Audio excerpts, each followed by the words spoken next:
White people staying white. Now you're saying some pretty extreme things there, my friend. Are you sure you're not a genocidal maniac who wants to kill all non-whites? But really, race mixing, or as Muhammad Ali referred to it, blood mixing, is sort of new in a way. And what I mean by that is, it wasn't that long ago that race mixing was largely against the law around the world, and only if you're more young might you think that it's quite normal, and chances are you'll really think it's normal if you're young and get exposed to a lot of media. For some reason, the media really is full of race-mixed couples. Much more than real life. In media, pretty much the only portrayal of people who are against race mixing is like the evil white racist dad who doesn't want his daughter to date a Negro, right? Sometimes you'll also see the Jewish parents who don't want their child to marry a Goyim, but that's not normally portrayed as evil and racist. At worst, it's sometimes like old-fashioned, right? Now, why the difference between how whites and Jews are depicted? Well, because of reasons. So really, open race mixing, like some people do today, is sort of more of a recent experiment. And like all good experiments, we need to observe the results. What happens when we bring the races together in blood mixing? Do great things happen? Is diversity our strength, even in our families? Or maybe it's not great. How about things we don't like? Murder? Violence? First, let's establish the baseline for homogeneous marriages. Two white people get married. How often do these people kill each other? Well, for every 100,000 couples, about 1.25 couples will have a murder per year if they're a white couple. How about for black people? For every 100,000 black couples, 5.33 will kill each other. And for every 100,000 Asian couples, 0.94 murders will occur per year. So that's about 1, right? Now, the first thing we notice is there's a difference between the races. Some races appear to be more violent than others in this case, or at least more murderous than others with the data we're looking at right now. But more importantly, if we had to guess on interracial marriage numbers, what would we guess, right? So, for example, if we were looking at whites and Asians, we might guess that the interracial murder number would be directly in between the Asian and the white number if there was no special information about the race there at all. Or if race didn't matter at all, it would be in between. If race brought into the relationship conflict, if race made things worse, it might be worse than either of those two numbers. And if being interracial, if being diverse was really special, if it was really wonderful, then it might actually be lower than either of the two numbers. And we'd also expect the same thing to happen between black and white marriages, right? If there's a nice big gap between black and white marriages, so maybe that's a big landing zone for an intermediate number. If diversity is our strength, maybe it's even better than two white people marrying. If race is a big issue, it might even be worse than the black number. But let's take a look. Drum roll, please.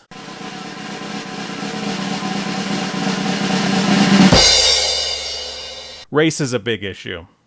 The absolute most violent relationship for a white woman to be in is with a black husband. Black husbands are over twice as likely to kill their white wives than their black wives. And, similarly, the most dangerous place for a black woman to be is with a white husband. White husbands are over 3 times more likely to kill their black wives than their white wives. And it's the same deal with husbands, right?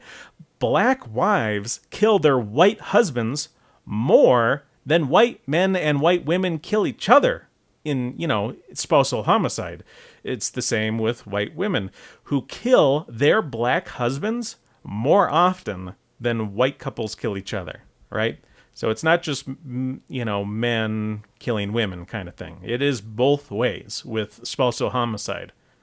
I found an interesting paper titled Intimate Partner Violence in Interracial Relationships, published in the Journal of Family Violence, and this paper has some pretty interesting facts. 3.7% of white relationships had violence within 5 years. 7.8% of interracial relationships had intimate partner violence. That's double the rate of violence, just over double.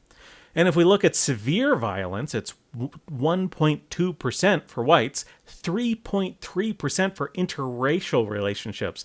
That means interracial relationships have about as much severe violence as white couples have any form of violence. And what happens when interracial relationships do actually produce children? Well, look at multiracial children. Their situation doesn't look good. From a study of over 2,000 kids in Seattle, average age of about 13, white kids and black kids were about the same in their likelihood to experiment with crack or cocaine, but both of those groups were less than half as likely as interracial kids who have used crack or cocaine. We're talking about 13 years old on the average. Interracial kids also led the way in huffing inhalants, drinking alcohol, smoking cigarettes and marijuana, and have gotten high on drugs in general. Multiracial children are more likely to have hurt someone badly in a fight. Their fights are much more serious often. They're more likely to have carried a gun. And we're not talking about, Billy's going out hunting with his dad. These are kids in Seattle carrying a gun to, like school or to the playgrounds or on the street or whatever. Interracial kids are also more likely to have carried a knife and twice as likely to have stabbed someone. That's huge. I think these statistics are super important. They tell us a lot. These people who are engaging in race mixing, they're not secretly KKK members. They're not secretly Nation of Islam members who are trying to hide their affiliation with a scheme to marry outside their race. These are the most enthusiastic people who are interested in interacting across racial lines. These are like the least racist people in society, if you want to think about it that way.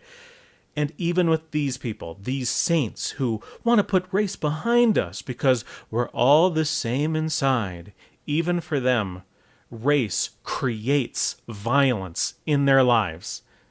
This new way of legally allowing race mixing and the constant media promotion of race mixing has been an experiment. And the experiment has failed. It was a mistake to have even tried this in the first place. It's not just the evil white father, like in the media, who should be stopping their children from race mixing. Every good black father should be stepping in to stop his black children from race mixing. Every good Asian father needs to step up and prevent their children from race mixing. Race mixing is bad for marriages. Race mixing is bad for children. No one should be doing it. The people who do it are either completely naive and they've been fooled by the media into believing race mixing is some sort of wonderful thing, or they're giving in to some sort of primal urge and they simply don't care about their actions and the consequences they have. And they certainly don't care if their children have to pay for what they've done. They don't care about the hardships that come from being raised by mixed parents. They don't care about their children's lifelong difficulty that will come from not even having a true people. These parents just cared about themselves. I got mine, you figure out your problems, kid. Which is a hell of a way to treat your own children. These kids can't even settle among their own people fully. They can only go halfway. They'll never know what you or I know. The brotherhood of your race. We're not seeking to lose our identity in blood mixing and our beautiful black African history. We don't hate you. We don't hate those of you who are white. We just want to stay black. We love my color. I just love myself.